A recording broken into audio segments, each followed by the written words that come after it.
मग किती रास्त आहे, किती खरं आहे, किती खोटं आहे? एक विद्यार्थी म्हणून मला नेमकं काय वाटतं, शिवाजी विद्यापीठच अनेक विद्यार्थ्यांना का महत्वाचं वाटतं याचं कारण सुद्धा सांगतो. तुम्हाला सगळ्यांना माहिती आहे एमजीएम विद्यापीठ आहे, महात्मा गांधींच्या नावानं ते विद्यापीठ चालवलं जातं. मात्र एमजीएम किंवा अशा पद्धतीने अनेक जर त्याला बिंबवताना दिसतात किंवा बोलताना दिसतात. आता बरेच जण YCMOU ला शिकतात, अर्थात YCM ला शिकतोय असं म्हणतात, म्हणजे मुक्त विद्यापीठात शिकतायत.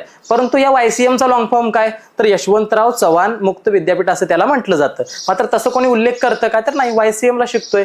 त्यामुळं अशा पद्धतीने शिवाजी महाराजांचं नाव सुद्धा काढलं आणि त्याला लांबडं करण्याचा प्रयत्न केला तर त्याला शॉर्ट फॉर्म येईल असं अनेकांचं मत आहे. आता आपल्याला सगळ्यांना माहिती आहे DYP चा लॉंग फॉर्म किती जणांना माहिती आहे, म्हणजे DYP युनिव्हर्सिटी अनेक ठिकाणी मुंबईमध्ये आहे, कोल्हापूरमध्ये आहे, त्याच्या अंतर्गत अनेक विद्यार्थी शिकतात, वेगवेगळी कॉलेज आहेत. मात्र त्यांचं नाव जे होतं ज्ञानदेव यशवंतराव पाटील विद्यापीठ अशा पद्धतीचं आहे. मात्र ते नाव राहिलं का, DYP मधल्या डीचं ज्ञानदेव हे नाव होतं, हे किती जणांना माहिती आहे?